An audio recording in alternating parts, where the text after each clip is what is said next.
Hello दोस्तों, कैसे हैं आप सभी लोग। मैं आशा करता हूं आप सभी लोग ठीक होंगे। आज की इस वीडियो में मैं राजस्थान के लोक देवता रामदेव जी, जिनका मंदिर राजस्थान के जैसलमेर में स्थित है, इस वीडियो के माध्यम से हम रामदेवरा की संपूर्ण यात्रा की जानकारी देंगे।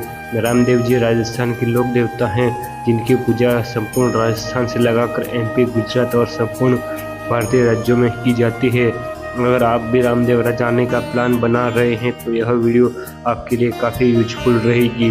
तो इस वीडियो को पूरा और अंत तक जरूर देखिएगा। आज हम इस वीडियो में आपको बताएंगे कि आप रामदेवरा किस तरह से जा सकते हैं और आपको रामदेवरा में कब आना चाहिए, रामदेवरा में आपको कितने दिनों का स्टे रखना चाहिए, रामदेवरा में ठहरने की क्या व्यवस्था मिलेगी और रामदेवरा में खाने पीने की क्या व्यवस्था मिलेगी। साथ ही साथ आपको बाबा के दर्शन करने के बाद किन किन जगहों पर दर्शन करने के लिए जा सकते हैं और घूमने के लिए जा सकते हैं, वह भी हम इस वीडियो में आपको बताएंगे। और इस वीडियो के अंत में हम आपको यह भी बताएंगे कि एक व्यक्ति का यात्रा का कितना खर्च आता है। तो इस वीडियो को अंत तक जरूर देखें। तो इस वीडियो को आप अंत तक देखते रहिए ताकि आपको जब भी बाबा के दर्शन करने जाए तो आपको किसी भी समस्या का सामना न करना पड़े। सबसे पहला प्रश्न यह आता है कि आप बाबा की नगरी रामदेवरा कैसे जाएं। रामदेवरा में हम 3 माध्यम से पहुंच सकते हैं। पहला माध्यम है ट्रेन। बाय ट्रेन आप जा सकते हैं। ट्रेन सबसे नज़दीक का रेलवे स्टेशन है वहाँ का, वो है बाबा रामदेवरा रेलवे स्टेशन। बाबा शहर से बाबा रामदेवरा रेलवे स्टेशन में अगर सीधी ट्रेनें अगर नहीं आती है तो आप वहाँ के सबसे नज़दीक रेलवे स्टेशन है, वहाँ पर भी आप जा सकते हैं। जैसे जोधपुर, बीकानेर या जैसलमेर भी ट्रेन से आ सकते हैं। वहाँ से आपको बस या टैक्सी मिल जाएगी, उससे आप रामदेवरा पहुँच सकते हैं। दूसरे माध्यम की बात करें तो वह है बाय रोड।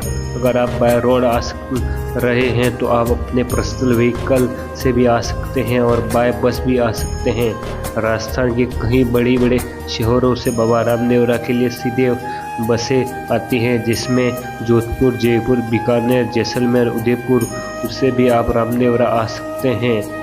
और तीसरे माध्यम की बात की जाए तो वह है बाय फ्लाइट। आप बाय फ्लाइट जोधपुर तक आ सकते हैं। जोधपुर से आपको बाबा रामदेवरा के लिए कई सारी बसें मिल जाएंगी और ट्रेनें मिल जाएंगी। आप अपनी इच्छा अनुसार बस या ट्रेन में आ सकते हैं। जैसे ही आप अपनी इच्छा अनुसार किसी भी संसाधन से अगर आप रामदेवरा में पहुंच जाते हैं, उसके बाद आपको वहां पहुंचने के बाद रहने के लिए क्या व्यवस्था मिलेगी वह मैं आपको बताता हूं। इस वीडियो में आगे रामदेवरा में रुकने के लिए आपको मंदिर के आसपास छोटे मोटे बहुत सारे होटल मिल जाएंगे और धर्मशालाएं भी मिल जाएंगी। वहां पर आप अपना स्टे ले सकते हैं। अगर मैं किराए की बात करूं तो धर्मशाला का किराया 200 से 400 रुपया पर पर्सन होता है और होटल का किराया 400 से 800 रुपया पर पर्सन होता है। आप अपने बजट के अनुसार होटल या धर्मशाला में रह सकते हैं। अब हम बात करते हैं आपको बाबा रामदेवरा में कब आना चाहिए और कितने दिन का ट्रिप बनाना चाहिए। रामदेवरा में घूमने के लिए आपको 1 दिन पर्याप्त है। 1 दिन में आप रामदेवरा में घूमकर अपने शहर की तरफ प्रस्थान भी कर सकते हैं। दोस्तों, अगर आप रामदेवरा में पीक सीजन में आते हैं तो रामदेवरा में बहुत सारी भीड़ मिलेगी, जिसमें आपको दर्शन करने के लिए भी आपको 4 से 5 घंटे लग जाएंगे। ज़्यादा भीड़ के कारण आपको रामदेवरा में 1 दिन का स्टे भी लेना पड़ सकता है। अब मैं आपको बताता हूँ कि रामदेवरा में पीक सीजन कब होता है। रामदेव जी का मेला भादवा के महीने में होता है। रामदेवरा का मेला शुक्ल पक्ष द्वितीया से दशमी तक लगता है, जहाँ पर देश भर से लाखों श्रद्धालु लोग बाबा रामदेव जी के दर्शन करने के लिए आते हैं, जिसमें देश भर से लाखों श्रद्धालु पैदल यात्री भी आते हैं, जिसमें पैदल यात्रियों के लिए ठहरने के लिए, खाने पीने के लिए रास्ते भर में भंडारों की व्यवस्था भी की जाती है और मेडिकल व्यवस्था भी की जाती है, ताकि यात्रियों को रामदेवरा तक पहुंचने में कोई दिक्कत का सामना न करना पड़े। यदि आप मेले के समय में बाबा रामदेवरा जा रहे हैं तो लाखों की संख्या में भीड़ होती है, जिसमें आपको दर्शन करने के लिए काफ़ी समय लग सकता है। लगभग 4 से 5 घंटा भी लग सकता है। और दूसरे दर्शनीय स्थल में भी दर्शन करने के लिए आपको समय लग सकता है।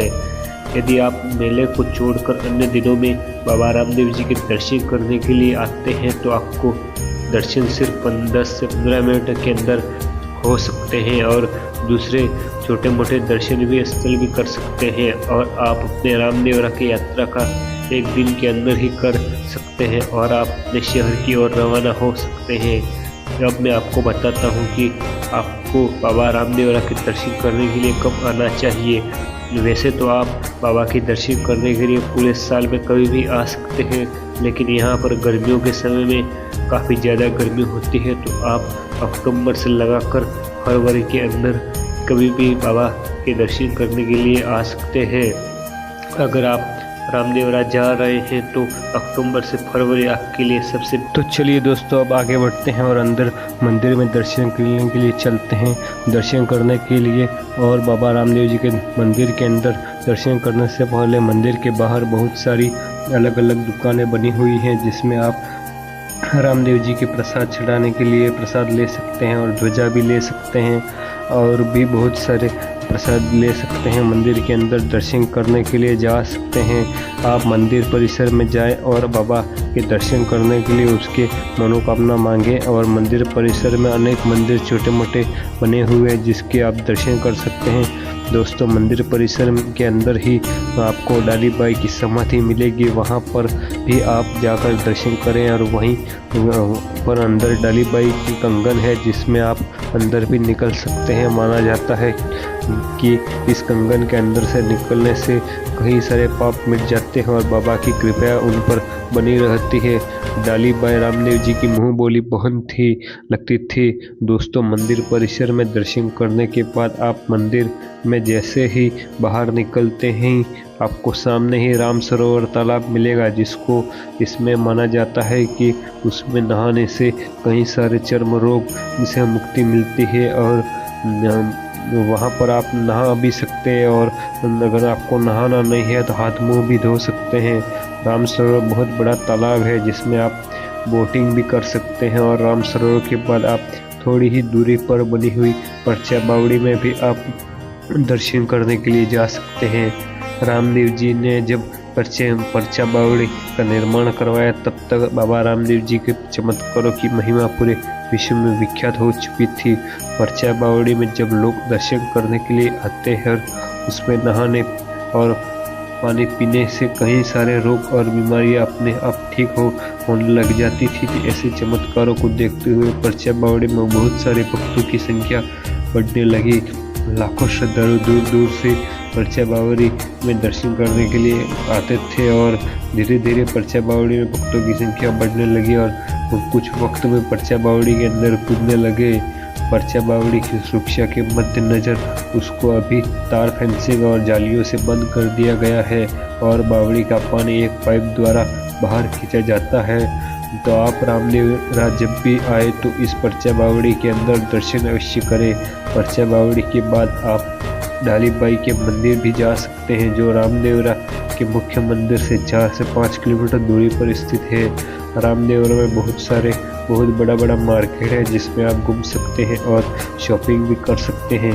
मार्केट के अंदर ही आपको कई सारे होटल और रेस्टोरेंट भी मिल जाएंगे जहां पर आप वहां पर खाना खा सकते हैं। और दोस्तों, अब बात करते हैं कि आप रामदेवरा आते हैं तो पर पर्सन कितना खर्चा आएगा।